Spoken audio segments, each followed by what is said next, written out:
The sky is a pilot's greatest ally, until it turns against them. One moment, everything is smooth. The next critical decision stands between life and death. Whether due to mechanical failure, G-force overload, or sheer bad luck, these unfortunate pilots' ejection seats remained unused as the disaster unfolded. What happened? What happens when a pilot's last lifeline fails? Were these tragedies avoidable or inevitable? Join us in this gripping episode as we reveal 10 unlucky pilots who couldn't eject in time. Number 10. Colonel Ivan Petrenko's tragic fate. The sky was clear on October 16, 2018, as two experienced pilots prepared for a routine flight over Ukraine. Colonel Ivan Petrenko of the Ukrainian Air Force and Lieutenant Colonel Seth Jethro Nering of the California Air National Guard were set to fly a Sukhoi Su-27UB fighter jet as part of a multinational military exercise called Clear Sky 2018.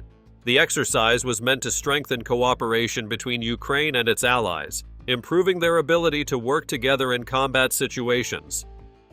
Colonel Petrenko was a well-respected leader in the Ukrainian Air Force. He had spent years training pilots and refining air combat strategies.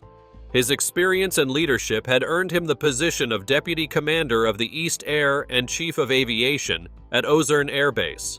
He was passionate about Ukraine's air defense and played a key role in organizing joint training with international forces. Lieutenant Colonel Nering was an equally skilled pilot. He had served for over 20 years in the California Air National Guard, flying advanced fighter jets like the F-16 Viper and the F-15 Eagle. He was excited to be part of Clear Sky 2018, seeing it as an opportunity to share his expertise while learning from his Ukrainian counterparts. On that fateful day, the two pilots climbed into the Su-27UB, a twin-seat fighter jet known for its speed and maneuverability. The mission was a familiarization flight, meant to help Nering become more comfortable with the aircraft. Both men had flown many dangerous missions before, but this one was not supposed to be risky. It was just another training flight. The jet took off smoothly, climbing into the open sky. Everything seemed normal until suddenly, something went wrong. As the aircraft continued to climb higher, an emergency developed. Exactly what happened remains unclear, but the situation quickly became critical. The jet lost control, and before either pilot could recover, it was plummeting toward the ground. At approximately 175 miles southwest of Kyiv, in the Vinnytsia region, the Su-27 crashed. The impact was devastating. Despite their skill and experience, neither pilot survived. The Ukrainian Air Force immediately launched an investigation to determine what had caused the crash. Colonel General Sergei Drozdov, the commander of the Ukrainian Air Force, confirmed that the aircraft had suffered an emergency during its climb, but no further details were immediately released. Number 9. Mirage. 2000 crash. On February 1, 2019, two experienced pilots of the Indian Air Force, squadron leaders Samir Abrol and Siddhartha Negi, became victims of a tragic accident that took their lives. Their Mirage 2000 fighter jet crashed during a test flight at HAL Airport in Bengaluru due to mechanical failure. Both pilots managed to eject, but their parachutes failed to deploy properly, causing them to fall into the burning wreckage of the aircraft. The Mirage 2000 recently underwent an upgrade at Hindustan Aeronautics Limited. The upgrade program improved its avionics, radar systems, and weapons capabilities. Before being cleared for operational service, it had to undergo multiple test flights to ensure proper functioning. Squadron leaders Samir Abrol and Siddhartha Negi, both experienced test pilots from the Aircraft and Systems Testing Establishment, were assigned to fly the Mirage 2000 and assess its performance after the upgrades. Test flights are inherently risky, as pilots have to evaluate aircraft systems under real flight conditions while dealing with possible malfunctions. Shortly after taking off from HAL Airport, the Mirage 2000 developed a critical failure. The exact nature of the issue was unclear, but reports indicated that the aircraft became uncontrollable. Realizing the danger, both pilots initiated ejection procedures in an attempt to escape. However, what was supposed to be a life-saving measure turned deadly. Both ejection seats fired successfully, launching the pilots out of the aircraft. However, due to a malfunction in the parachute deployment system, their parachutes did not fully open. This failure left them helpless in mid-air, giving them no way to control their descent. Adding to the tragedy, the Mirage 2000 had already hit the ground and exploded, creating a massive fireball. Since the pilots had ejected too late and at a low altitude, they fell directly into the flaming wreckage of their aircraft. They did not survive the impact. Eyewitnesses, including HAL employees and onlookers near the airfield, saw the sequence of events unfold.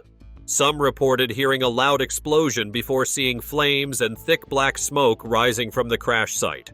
Rescue teams rushed to the scene, but there was nothing they could do to save the pilots. An investigation was launched to determine what went wrong. Initial findings pointed to a mechanical failure in the aircraft. Since the Mirage 2000 had just returned from an upgrade, experts examined whether there was a flaw in the modifications carried out by HAL. Another key area of investigation was the ejection system malfunction.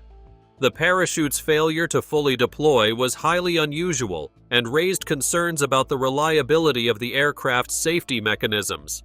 Normally, pilots who eject have a high survival rate, but in this case, the system did not work as intended, sealing Abrol and Nagy's fate.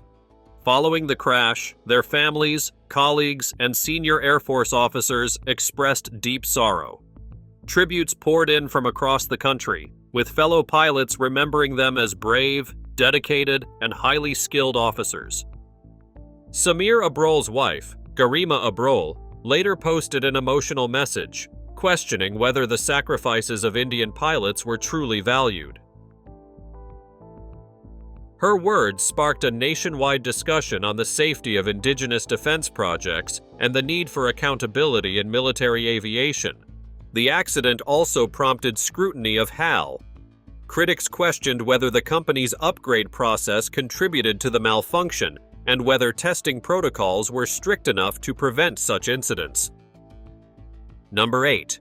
The tragic flight of Miroslav Skaza. Miroslav Skaza was a young and ambitious pilot in the Yugoslav Air Force. At just 24 years old, he had already earned a reputation as a skilled aviator. Flying had always been his dream, and every time he climbed into the cockpit, he felt an unmatched sense of freedom. On a clear day in June 1961, Skaza was assigned a routine training flight over the Adriatic Sea. These exercises were familiar to him: maneuvers, navigation drills, and emergency response training. There was no reason to expect trouble. He took off from Pula Air Base, his jet roaring down the runway before lifting smoothly into the sky. The flight started without issue, and Skaza navigated through the planned course. But as he approached the coastal town of Rovinj, something went terribly wrong. Witnesses on the ground noticed the aircraft behaving strangely. Instead of a steady, controlled flight, the jet seemed to be wobbling, struggling to maintain altitude. Onlookers watched in growing horror as the plane began a rapid descent. Inside the cockpit, Skaza fought to regain control. He was an experienced pilot, trained to handle emergencies, but when he tried ejecting, the jet refused to respond as it should, and time ran out. The aircraft plunged downward, crashing into a wooded area near Rovinj. The impact was devastating, sending a thunderous explosion through the trees. Smoke and fire consumed the wreckage, and Skaza didn't survive. Rescue teams rushed to the crash site, but there was little they could do. The wreckage was scattered, the force of the impact having left almost nothing intact. Investigators worked quickly to determine what caused the crash. Skaza was highly skilled, and the aircraft was relatively new, so why had it suddenly become uncontrollable? Several theories emerged. Some experts suspected a mechanical failure, possibly an issue with the engine or control systems. Others considered the possibility of sudden turbulence disrupting stability. Another theory suggested Skaza had been flying long hours in the days before the accident. Could exhaustion have slowed his reactions? Unfortunately, without modern flight data recorders, no definitive cause could be found, and the crash remained a mystery.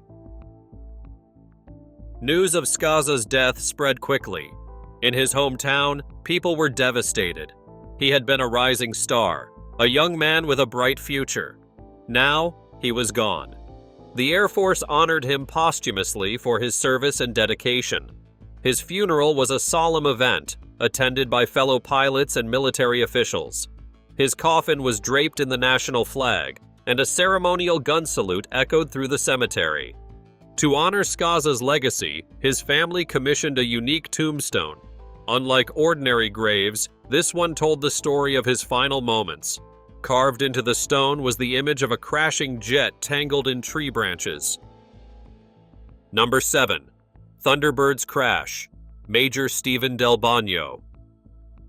Major Stephen Cajun Del Bagno was a talented U.S. Air Force pilot and a member of the Thunderbirds, the elite air demonstration squadron. He was known for his passion for flying and his dedication to inspiring others. But on April 4, 2018, a tragic accident took his life during a training flight. Del Bagno and 5 other Thunderbird pilots were practicing a maneuver called the High Bomb Burst Rejoin over the Nevada Test and Training Range. This maneuver required him to fly upside down for 22 seconds at an altitude of around 5,500 to 5,700 feet. While inverted, he experienced negative G-forces of up to negative 2.6 Gs, which is like having twice his body weight pulling toward his head. He then began a descending half-loop called the Split S, a maneuver in which the pilot rolls the aircraft upside down and pulls back on the stick to descend in a curve. As he started this move, the G-forces increased rapidly, reaching 8.58 Gs within just 5 seconds.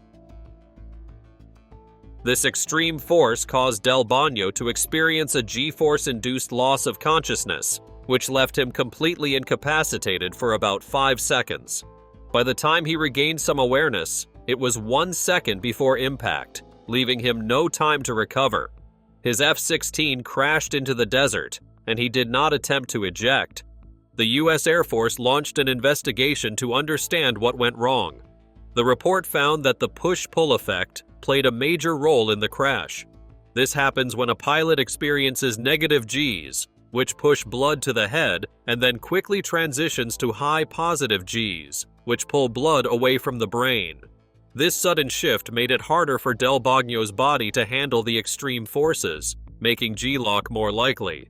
Even though Del Bagno was in top physical condition and had successfully performed many high G maneuvers before, physical fitness alone does not prevent the effects of G-lock. The report confirmed that his jet was in perfect working condition with no mechanical failures. The crash was purely due to the physiological effects of G-forces on his body. Del Bagno's death was a huge loss to the Air Force. He was described as an inspirational leader who was always positive and put others before himself. The Thunderbirds paused all public performances for 6 weeks to mourn and review safety measures. During his memorial service, fighter jets flew in the missing man formation, an aerial tribute to fallen pilots. His squadron members and top Air Force officials, including Secretary Heather Wilson and Chief of Staff General Dave Goldfein, expressed their grief over the loss of a remarkable pilot and person. Though his life was cut short, Major Stephen Del Bagno's legacy lives on. He was the first F-35 pilot to join the Thunderbirds and a passionate aviator who fulfilled his dream of inspiring others through flight. Number 6. Lessons from the F-22 Raptor. On November 16, 2010, Captain Jeff Haney took off in the advanced F-22 Raptor from Joint Base Elmendorf-Richardson in Alaska for a nighttime training mission. This mission would become one of the most tragic and talked about events in the history of the F-22 program. The F-22 Raptor is a fifth-generation fighter jet known for its stealth and speed. Pilots like Captain Haney are highly trained and skilled. He had years of experience and a deep understanding of the jet's systems. That night, the weather was harsh, with freezing temperatures and strong winds. Despite this, Captain Haney was ready to carry out the mission. The F-22 can handle tough weather, but the challenges that awaited him were not typical. As Captain Haney flew through the cold sky, the jet's oxygen system, the onboard oxygen generating system, failed. This system was meant to provide oxygen at high altitudes where the air was too thin to breathe. Without proper oxygen, Captain Haney began to suffer from hypoxia, a condition where the brain doesn't get enough oxygen. It can cause confusion and loss of control. Pilots are trained to recognize hypoxia, but it can happen quickly in a high-speed jet like the F-22. The situation became critical. Captain Haney's jet began to descend rapidly, and radio communication was lost. Search and rescue teams were sent out, but Alaska's icy terrain made the mission difficult. The wreckage was found the next day. Tragically, Captain Haney did not survive the crash. His loss shook the Air Force community and raised questions about the F-22's safety.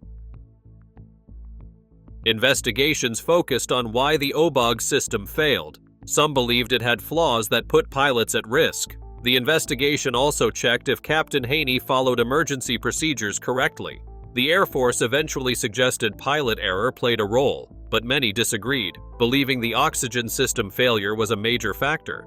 The incident led to increased safety measures for F-22 pilots. The Air Force improved the oxygen system, added backup oxygen supplies, and adjusted training to help pilots respond more effectively to hypoxia. Before we continue, let's check out today's subscriber's pick. The image on your screen shows a pilot ejecting from a crashed jet. This incident occurred at Kandahar Airfield in Afghanistan in May 2009. The aircraft, a U.S. Marine Corps AV-8B Harrier, experienced a mechanical failure during landing. Fortunately, the pilot, Captain William Mahoney, ejected in time and survived with only minor injuries. How successful do you think ejections are? Share your thoughts in the comments below. Number 5. The 2017 Sukhoi 30 jet crash. On May 23, 2017, an Indian Air Force Sukhoi 30 MKI fighter jet flown by Squadron Leader D. Pankaj and Flight Lieutenant S. Achudev took off from Tezpur Air Base in Assam, India, for a routine training mission. Shortly after takeoff, the jet lost radar and radio contact. It disappeared from the tracking systems about 60 kilometers northwest of the airbase, near the Assam-Arunachal Pradesh border. The sudden loss of communication raised alarms, and search teams were quickly dispatched to locate the missing aircraft. The search and rescue operation faced significant challenges. The area was heavily forested, with rough and difficult terrain. The weather conditions were also unfavorable, with heavy rains and thick fog complicating visibility. Despite these obstacles, the teams continued their efforts, determined to find the aircraft and the pilots. 3 days later, on May 26th, the wreckage of the Sukhoi 30 MKI was found in a dense forest near the crash site. Sadly, both Squadron Leader Pankaj and Flight Lieutenant Achudev were found deceased. The investigation into the crash began immediately. Experts analyzed the wreckage, flight data, and communication logs to understand what had gone wrong. The initial findings suggested that the pilots had not attempted to eject from the aircraft.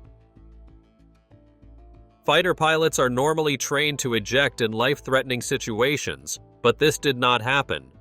The absence of an ejection attempt indicated that the pilots might have been incapacitated or faced a sudden catastrophic event that left them unable to react. However, the exact cause of the crash remained uncertain. Number 4. F-16 ejection, fail. On June 30, 2020, First Lieutenant David Schmitz was tasked with his first nighttime air refueling mission and a simulated suppression of enemy air defenses. Unfortunately, Schmitz struggled to connect with the tanker. After several unsuccessful attempts, the mission was cut short, and he was directed to return to base. As he approached the runway, Schmitz misjudged the approach lighting system, leading to a collision with the localizer antenna near the runway. This impact severely damaged the left main landing gear. Despite the damage, Schmitz attempted to land. The ground team at Shaw Air Force Base decided to use a cable arresting system to stop the jet safely. However, due to the damaged landing gear, the jet's tailhook missed the cable and the left wing struck the ground. Realizing the aircraft was out of control, Schmitz was forced to eject. Ejecting from a fighter jet is a last resort and highly dangerous. The F-16CM uses the Advanced Concept Ejection Seat 2, designed to function even during critical failures. When Schmitz pulled the ejection handle, 6 of the 7 explosive charges failed, preventing the main parachute from deploying. As a result, Schmitz remained strapped to the seat and tragically struck the ground, losing his life.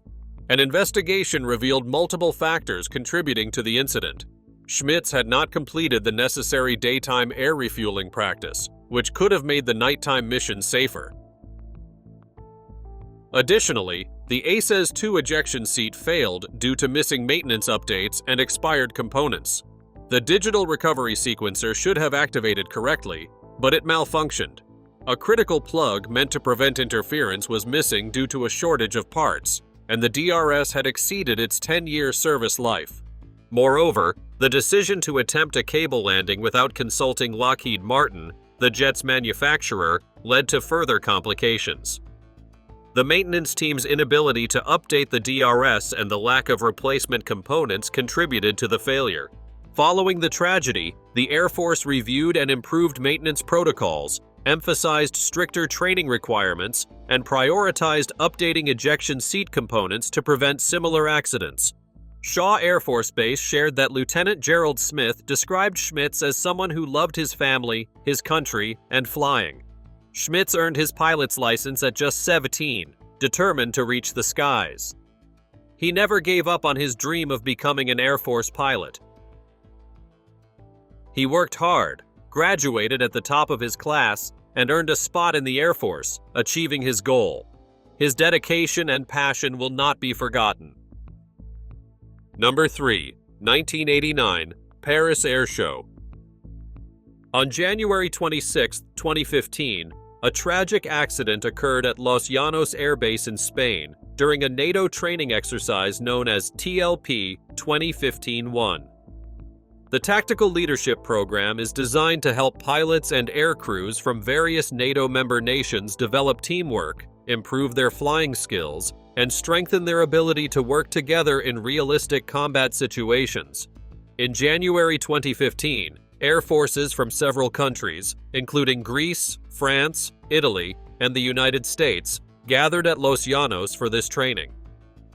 Among them were 4 F-16 fighter jets from Greece's 341st Squadron, accompanied by a team of 41 Greek pilots and technicians from the 111th Combat Wing, based at Nea Anchialos Air Base.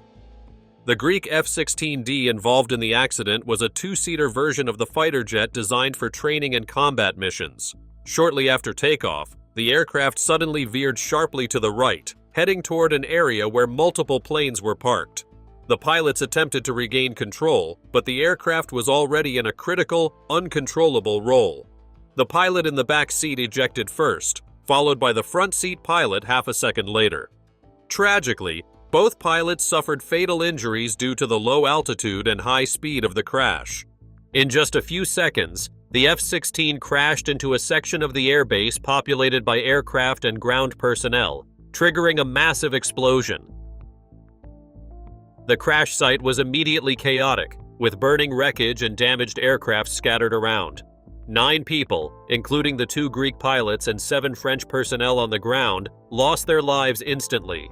Another 34 people were injured, many seriously. The following day, a French airman who had been severely burned passed away from his injuries, raising the toll to 11. Emergency responders quickly arrived at the scene, battling the intense flames and providing urgent medical care to the injured. The base's atmosphere was filled with shock and disbelief as personnel processed the tragedy. What began as a routine training exercise ended in devastation. Beyond the tragic loss of life, the accident caused significant damage to military equipment. 5 aircraft were destroyed. 2 Mirage 2000D fighters, and 2 Alpha jet trainers from the French Air Force, as well as an AMX A-11 Ghibli from the Italian Air Force. Additionally, 3 other planes sustained damage: a French Dassault Rafale, an Italian AMX A-11, and a U.S. Air Force F-15E from RAF Lakenheath. The destruction represented a major loss to NATO's training capabilities, impacting future exercises and missions. Immediately after the accident, NATO and other military agencies launched a detailed investigation to determine the cause of the crash. Initial observations indicated that the F-16 had struggled to climb properly before banking sharply to the right. The collision occurred approximately 1,000 feet from the runway, a remarkably short distance given the jet's typical takeoff speed. Aviation experts and military investigators faced a complex task. The aircraft's wreckage was severely damaged, making it difficult to reconstruct the events precisely. Witnesses reported the sudden right roll, and initial theories ranged from pilot error to potential technical malfunctions. However, the investigation eventually identified a critical issue: the aircraft's yaw trim. After 6 months of analysis, a French safety board published a report on July 2015 detailing the accident's cause. The report revealed that the F-16's yaw trim knob, which helps stabilize the aircraft's direction during flight, had been mistakenly turned all the way to the right before takeoff. This misconfiguration led to the uncontrolled roll that doomed the jet. The investigation determined that the yaw trim knob had likely been moved accidentally by a loose laminated flight checklist inside the cockpit. Before takeoff, the lead pilot had stored his flight bag in the cockpit's limited space, leaving some checklists unsecured. It is believed that one of these checklists became trapped between the yaw trim knob and its protective guard, causing the trim to shift unexpectedly. Simulated tests confirmed that a misplaced laminated checklist could indeed force the knob to turn, resulting in a sudden right roll. The report also noted that the pilots had less than 8 seconds from takeoff to react before the crash. Given the low altitude, there was no chance to recover control or retract the landing gear. The findings profoundly impacted aviation safety protocols across NATO. To prevent similar accidents, changes were implemented to improve cockpit storage, secure flight checklists properly, and enhance pre-flight checks. Pilots also received additional training on identifying and responding to trim-related control issues during takeoff. Number 2. South Africa Impala Mark 1 aircraft crash. On March 22, 2025, the West Coast Airshow in Saldanha, South Africa, was overshadowed by tragedy when a seasoned pilot, James O'Connell, lost his life in a fatal crash in the Impala Mark 1 aircraft.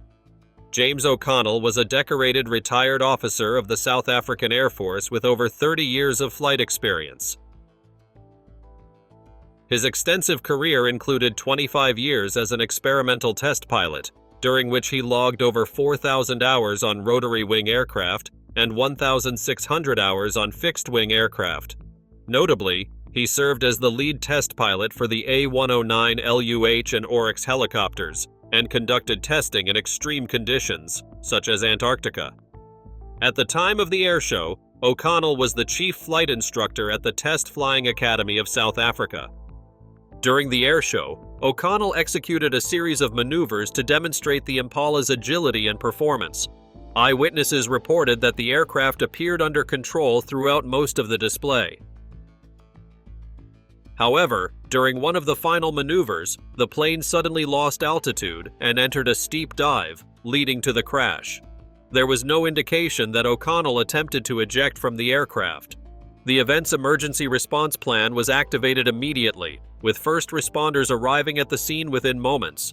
The area was secured to ensure the safety of all attendees, and no spectators were injured during the incident. The South African Civil Aviation Authority and Airshow South Africa have been notified, and a full investigation is underway to determine the cause of the crash. Number 1. The tragic crash of a Spanish F-18 fighter jet. Lieutenant Colonel Pablo Estrada Martín was a skilled and respected pilot in the Spanish Air Force. Over his many years of service, he flew numerous missions and trained younger pilots, earning their admiration. Based at Zaragoza Air Base, he had extensive experience flying the F-18. On October 4, 2024, a tragic accident occurred during a training exercise. Two F-18 Hornet jets took off from Torrejon Air Base near Madrid for a low-altitude training mission. These exercises help pilots practice flying close to the ground, a challenging task that requires focus and precision. Lieutenant Colonel Estrada was piloting one of the jets. As the two jets flew at an altitude below 2,000 feet, something went wrong. Residents of Peralejos, a small town in Teruel, saw one of the jets descend rapidly. Some heard a loud noise and saw the jet falling out of control. In moments, the aircraft crashed into a wooded area, resulting in a powerful explosion. Emergency responders, including firefighters and the Civil Guard, arrived quickly. They worked to control the fire and search for survivors. Sadly, it was confirmed that Lieutenant Colonel Estrada had not ejected from the jet before it crashed. He passed away at the scene, and his body was recovered from the wreckage. Why did the pilot not eject? Some believe Lieutenant Colonel Estrada may have tried to control the jet to prevent it from crashing into homes or causing harm on the ground. His possible decision to stay in the cockpit until the last moment could have saved lives, even though it cost him his own. The cause of the crash is still under investigation. Experts are analyzing the wreckage to check for any mechanical issues or technical problems. They are considering whether something unexpected, like a mechanical failure or a bird strike, could have occurred. Bird strikes, especially at low altitudes, can cause severe damage to an aircraft, affecting engines or the cockpit. Investigators are also reviewing communication records between the two jets and air traffic control to determine whether there were any warnings or signs before the crash. Understanding what happened will help prevent similar accidents in the future. There was a period of mourning at Zaragoza Air Base. Fellow pilots, technicians, and staff gathered to remember him, sharing stories of his bravery and kindness. His loss was felt not only by his fellow pilots, but by everyone who knew him. Thanks for watching. See you in our next video.